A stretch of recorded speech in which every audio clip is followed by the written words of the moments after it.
Hello, welcome to my August wrap-up. I'm going to need a drink before I get into this one.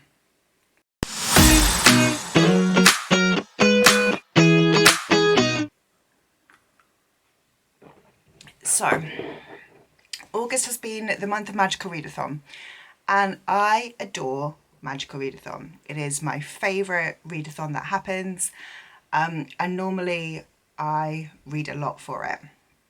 This month, however, I just wasn't feeling any of the books on my TBR. So I'll go through my stats in a second, but I have not had the best reading month. It's not that I've not read very many books. I've read I guess, a decent number.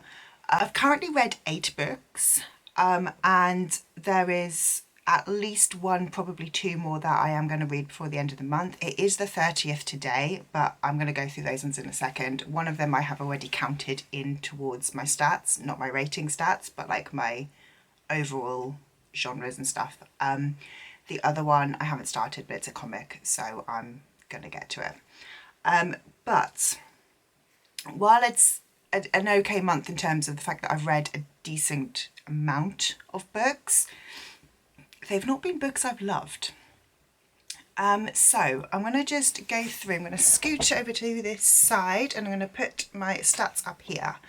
So first of all, in terms of genres, I have read five fantasy, 1 contemporary, 2 romance, 1 thriller and 2 horror.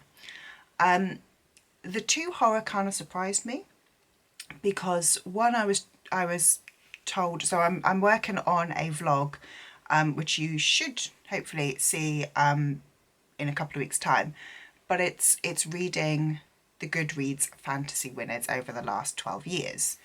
And one of these books that I'm categorising as horror was a fantasy winner. And that was one of the reasons I actually ended up DNFing it. But one of the reasons that I didn't enjoy it so much is I was reading this book expecting it to be fantasy, so going in with a sort of fantasy expectation, and I was reading horror. And I was like, well, this isn't what I was sold. And the other book, I guess I knew it was horror, but I didn't kind of put 2 and 2 together. I'll explain more when I get to it.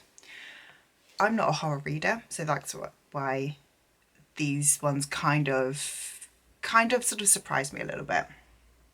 The format that I read them in, I read 9 books physically, 1 digitally, and well, one, I've said 0 audio, 1 was mixed media. I read it both physically and audio. And then for the star ratings, I had 1 4.5, which was my highest rating of the month, 3 3.5, 3 3 stars, 1 2.5 and 2 DNFs. That gave me an average rating. On Corpile I had an average rating of 5.84, and that is a 3 star. So my average rating for the month was 3 stars, which, yeah, is just a bit meh, really, isn't it? And that's kind of how I felt this whole month. Like, some of the books I've read I've enjoyed, well, one of the books I've read I've enjoyed, but overall my feeling towards the books I've been reading has been fine. Like I said, I've DNF'd 2, so I've been DNFing the books that I'm not enjoying. So yeah, not the best month of the year, but I guess also not the worst. Anyway, let's get into the...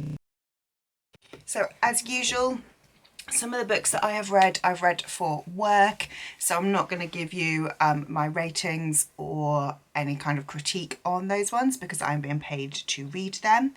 I will sort of tell you a little bit about what they are about, but I'm not going to go into too much detail.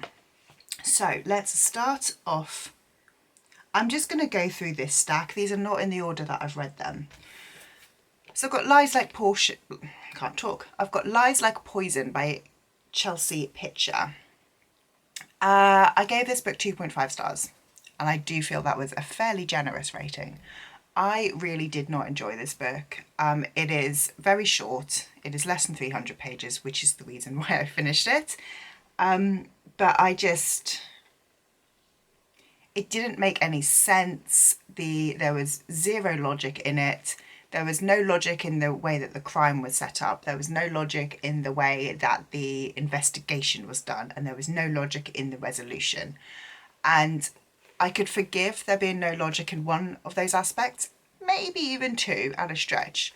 But having no logic throughout when it's meant to be a thriller, for me, when I read a thriller, and this has been compared to One of Us is Lying. So I'm going to use Karen M. McManus as an example here of a YA thriller, which is what this is meant to be. In her books, you know, if we think of, say, something like One of Us is Lying, there is a crime, someone dies, and then there is that whole mystery and that investigation around how it happens, and it's a locked room murder. So you're like, right, well, something's happened, so you know we can get to the bottom of this. It's far-fetched, yes, but it's logical. You can see how you've got from that stage, and you understand how you're getting there and why people are being accused. And even then the resolution, again, it's far-fetched, yes, absolutely, but it makes sense. It is within the realms of possibility. In this one, the person was, so basically you've got these 4 kids, 3 of them are named Belladonna, Poppy and Lily. They write down a magical recipe saying 1 petal of belladonna, 1 petal of poppy, 1 petal of lily as a magical poison recipe. And then someone dies and has been poisoned by the plant belladonna, so they arrest the girl named Belladonna. And again, that's not how these things work. You can't, she's 17, so she can't be arrested, she's a minor, but also you can't arrest someone and put them in detention centre because of their name. And that really frustrated me. And again, this had a weird fairy tale-esque theme running through it, which I just did not enjoy at all. I just thought it was completely unnecessary, and it made this book, which wasn't very well done in terms of the logic and everything as well, it made it even worse because it kind of was putting in this fairy tale fantasy. On my pile here is Red, White and Royal Blue by Casey McQuiston. I think I gave this one 3 or 3.5 stars. I don't actually have my star ratings in front of me because I am not that organised. So I liked this. I didn't love it, but I liked it. With Red, White and Royal Blue, my issues with this one, I felt like there was too much politics and there was too much American politics which weren't explained. So as a Brit who has no understanding of American politics, I didn't understand what was happening a lot of the time. You know, I didn't understand why they were like, oh, we're going to win the Senate. I don't know what that is and I don't know why it's important or if it's important. I have no idea. And this had an expectation of a knowledge of American politics, which again, I don't have. And I feel like, I don't think it's necessarily a bad thing to have a book solidly rooted in politics, but I feel like she needed to have in there a character, and she had this character there. She has Henry, the Prince of England, who could very easily have been asking all those questions to Alex, being like, I'm sorry, I don't know what the hell, how American politics works. What the fuck's the Senate? But none of that happened. So we didn't get those questions asked, and we didn't get those questions answered. And that kind of leads on to my other point, which is the idealism in this one. So our American politicians were following the president's son. And so the president is liberal, and the whole kind of theory is we are this side, so we are right, the Republicans are evil. And it is that black and white. We will do nothing wrong at all, ever. We are fantastic. They will do all of the cheating. And it's then put that same kind of thing over onto and this is something which I found quite grating, the representation of Britain, and especially the monarchy. It was very much you've got his mother who is cool and modern and she is therefore right. Everybody else is evil. And there's no grey area. And even just the yeah, it just felt a little bit jarring that it was very, very, very black and white with no nuance at all. I have more thoughts, but I won't go into them. I liked it. I actually watched the movie the other day, and I did in fact prefer the movie. I felt that even though it still had the very, very black and white polarizing views, and I still didn't like how they were portraying certain people. My other issue with this, I will just quickly say, this is Prince Henry. His dad died at a young age. He is the spare. He is in a relationship with someone of mixed race who is American, and his family don't like it. Does that sound like a familiar royal person to you at all? And to be honest, I do have an issue with that, because this was written in 2019, which is before Prince Harry and Meghan left the royal family. And I feel like that this book is drawing on his experiences a little bit too much, and in a way that is not kind, and drawing on a real person's life who is still alive and is still experiencing all of this. I feel it wasn't done in a fair way, in my opinion. Anyway, I'm going to stop talking about Red, White and Royal Blue. I did like the movie. I do think that this book has a place. I can see why people love it. It just jarred in a few areas for me. I'm now being joined by a cat. So next we have got The Shadow Rising, book 4 in the Wheel of Time. This book I gave 3 stars. This is the one that I listened to and read it physically. I read a lot of this in July and I finished it in August.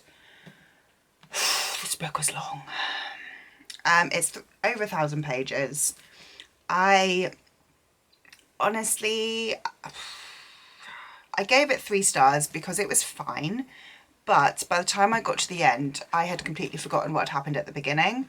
And this was actually one where having the live show and discussion and hearing the discussions of Becca and Sandra and Mel as well, I think was in this one, that really, really helped me consolidate my own thoughts, because I would have really struggled to have actually come up with any idea what had happened in this one without hearing those thoughts. I found parts of it quite forgettable. That's not fair. It's not that it was forgettable. I just found parts of it was so long that like I said, by the time I got to the end, I'd forgotten what had happened at the beginning. And so I was a bit like, hang on, wait, how did you get there? What I've been doing in my Wheel of Time books is scribbling all over the maps in different colours, so that I can kind of remember who is who and how they're getting from A to B and where everybody is, because this is it. And this is really difficult to do, to be honest, because they keep on using the way gates and seem to like teleport places. But I find it quite helpful to kind of be able to see where people physically are, especially in a series like this where there is so much travelling. So it wasn't my favourite in the series, it also wasn't my least favourite, but it was just fine. I'm going to talk about a couple of books that I have since returned to the library. So, as I said earlier, I'm working on a vlog of reading the Goodreads Choice Awards winners for the last 12 years. And one of the winners was Fantastic Beasts and Where to Find Them. I debated whether or not to read this, whether to go for the runners up or to just go for it. And I thought, well, I'll watch the movie because I own it on DVD anyway. And it's a screenplay, so pretty much watching the movie counts anyway. I did read along with the book. I got out of the library and I did read along. I'm just going to move said cat. And I'll be honest, I don't entirely know what the purpose of this book is, because it's a screenplay. It is word for word what's happened on the screen. So there's no extra story or extra information that you're getting. Oh, hey Belle, you've come back again, have you? There's nothing extra that you're getting from reading it. and you're actually losing quite a lot of it by reading it rather than watching the movie. So while I think the story itself is fine, I don't see the point of it existing as a book. So that's my thoughts on that one. I then read Without Merit by Colleen Hoover. This was for a different vlog of reading the Goodreads romance winners. Without Merit is probably one of my least favourite Colleen Hoover books that I've read. I wasn't expecting it to be YA. I was expecting it to have some sort of... I was expecting it to be adult, but it wasn't. It was just basically whiny teenagers whining. And I felt as well that the kind of big event that was meant to happen in Without Merit didn't really ever come to anything. And the whole mystery around the family, again, kind of just fizzled out. I think I gave this one, I think I gave it 3 stars, which again, with hindsight, is fairly generous. It just was a bit meh. Going back to, let's finish off with this one here. This has been my top read of the month. This is Foul Lady Fortune by Chloe Gong. This book I gave 4.5 stars. I really enjoy Chloe Gong's writing, and so I knew that I had very high expectations for this one. It was a 5-star prediction, and yes, it did just miss out on the 5 stars, but I still think it's a fantastic book. This one follows Rosalind, who is the cousin of Juliet, who we followed in These Violent Delights. So this is kind of a spin-off series. It happens, I think, 5 or 6 years after the end of Our Violent Ends. And is that what it's called? I feel like I might have had a bit too long of a break between the end of Our Violent Ends and reading Foul Lady Fortune, because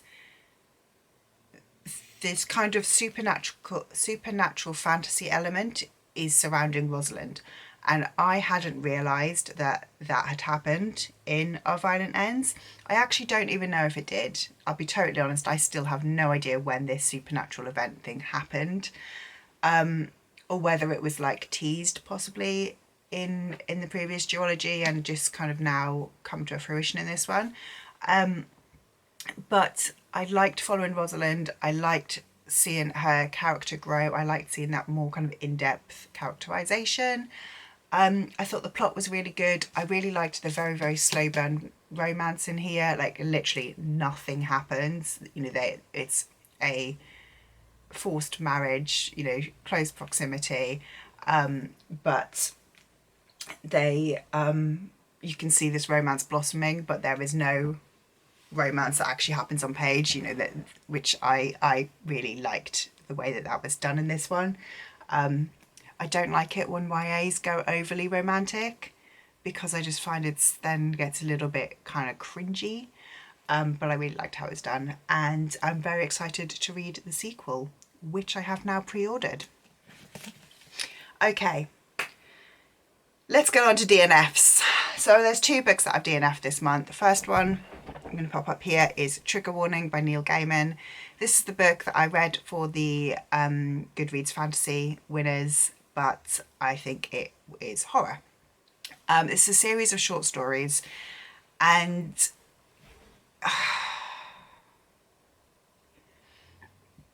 so my issue with this one is, I'll be totally honest, it feels like an old white man having a rant. You've got the introduction of Trigger Warning, which is Neil Gaiman saying, I've seen this term recently of trigger warnings, which I don't agree with. People should be able to read whatever they like. I think it's fine to say this is for mature audiences, but if you're a mature person, you should know whether you should be able to read it or not. That's kind of the exact point there, Neil. And then he goes off to write this whole book that will trigger people, presumably. The problem is that Neil Gaiman has no idea what a trigger warning is. So his short stories are creepy. They have a horror element. Like I said, they are creepy, but there's no body horror, there's no gore, there's no like content that needs a warning as such. So there's one of one of the short stories was something like there was a maze, and if you go into the maze you die, you get attacked by this animal because the keeper of the maze turns into this animal. Creepy, yes. Triggering? No. I don't think there is anybody who has a fear that they need a trigger warning for of people turning into animals and killing you in a maze. And this, honestly, this is the problem. I got about halfway through and I was like, none of these short stories are amazing, and none of them are doing what they're meant to be doing. Like, he's had this whole little rant about trigger warnings, and honestly, I could see, like, if I could understand if he had put what the trigger warnings would be at the start of every story, I could maybe go on a little bit more. But it just felt like it felt like reading a Daily Mail newspaper column about an old white man complaining about something and not understanding what he was complaining about. And I was just like, yeah, Neil, I'm just not interested. I'm sorry. So DNF that one. Like I said, I think I was not quite halfway through. I think I'd read 10 out of the 24 short stories, and I was like, oh, there's no point carrying on now, is there? My second DNF of the month was Defy the Night by Bridget Kemmerer. So I didn't particularly enjoy A Curse So Dark and Lonely trilogy. This one I read because it came up as an IG scroll for my magical readers on TBR. And I was kind of trepidatious going into it because I didn't enjoy A Curse So Dark and Lonely. I got about 120 pages in and I was like, do you know what? I don't like the writing. At 50 pages, I've got a couple of friends who are reading this book, and I voice noted our group chat saying, right, I'm 50 pages in. These are my predictions, and listed off 3 predictions that I think was going to happen. By 100, something would have happened at the end. But yeah, by 100 pages in, 2 of my predictions had happened, and these were big twists. So I was like calling what should be those huge twist moments, you know, those real like, oh, I can't believe that's happened, oh my god moments. I called them at 50 pages. I then went on Goodreads and read some reviews and realised that my last prediction of who the big bad was going to be was also bang on the money. And I was like, right, I'm not going to read 400 pages when I know what the ending's going to be, because and not because I've been spoiled, because I have guessed the ending at 50 pages. So for me, I just found the writing was very simplistic. The characters were very straightforward. There wasn't really any nuance. And this is something, like I said, that I found with A Curse So Dark and Lonely as well. Bridget Kemmerer is just not an author for me. I can fully appreciate that why people really enjoy her as an author, and I can see why people, you know, why she is very, very popular and why people love these books. She's just not an author for me. So this is not any kind of tea or any hate towards Bridget Kemmerer. She's just not for me. I'm going to very quickly go through the 2 books that I've read for work. Like I said, I'm not giving you ratings or telling you my thoughts on them. I will just tell you what they are about. So I read Thank You for Sharing by Rachel Runya Katz. This is a very cute little romance. We follow these 2 characters. They are both biracial Jewish. So we've got Leah, who is black and Jewish, and Daniel, who is Korean and Jewish. And so they met at a Jewish summer camp as children and kind of connected, partly because they are both mixed race, as well as, you know, obviously having the Jewish connection. They then had a big argument, and it's like at age 12. They bump into each other. They are randomly sat next to each other on a plane and realise who each other are. He says something and she's like, excuse me. Then twigs who he is and is like, oh, I hate you. They start having to work together, and it kind of goes from childhood friends to enemies to friends to lovers. And I really like those different kind of elements going through. I really loved how this dealt with therapy and past trauma and generational trauma. I thought that was a fantastic I thought it was fantastic how that was brought up, and I really liked the representation in here as well. We have a non-binary character where, again, there's no hate towards them. It is just their pronouns are they, them, and nobody mentions it. You know, nobody questions it. It just is. We've got bi characters. We've got characters from different sexualities, different backgrounds, and I thought it was fantastic. I really liked that rep. I also think that this is a book that is really important that it has been written, because I think particularly for people who are both mixed race and in something like, you know, especially Jewish, where it is a very typically white religion, and the conversations that the characters both had about, you know, going to the synagogue and everyone going, oh, I don't think you're in the right place, and them going, actually I am. Just because I'm not white doesn't mean that I'm not Jewish. So yeah, I really thought that there was a lot of fantastic messages in this one. We've then got Rouge by Mona Awad. So this is the other horror that I read. So this is my first Mona Awad book, and I'll be honest, I was a little bit I knew that the writing style would be weird and I knew the plot would be strange, but I hadn't realised just how weird and strange it was going to be. So this one, we follow Belle, whose mother has recently passed away. Belle is obsessed with skincare. So she watches skincare YouTube videos as a way to relax. She, you know, will not step outside without her 12-step layers on. She's, obsessed is the only word I can use to describe her love for skincare. She has to go from Montreal, where she lives, back down to California, where her mum lived, to, you know, pack up her house and everything like that. And while there, she discovers Rouge, which is this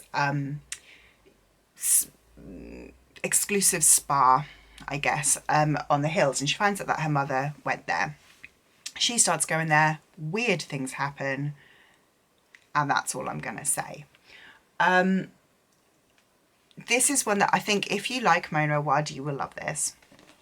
And I think that I do think that this is going to be incredibly popular when it comes out, and I think reading this for spooky season, fantastic. It has those immaculate spooky vibes of, is this supernatural? Is it not? What the hell is happening? I have no idea. So, you know, not a horror that is scary, but a kind of almost psychological horror, but not really getting very, very light kind of horror, I would say. Horror is the category I'm putting it in, but again, I would say it's kind of just touching that rather than deeply a horror. But yeah, if you like Mona Awad, if you like kind of psychological creepiness, I think you will enjoy Rouge. I've just got 2 more books to talk through. So these are books that I'm currently reading. I'm currently reading The Wind Through the Keyhole by Stephen King, again for my Reading the Fantasy Winners. I'm gonna finish this one. I am on page 287 out of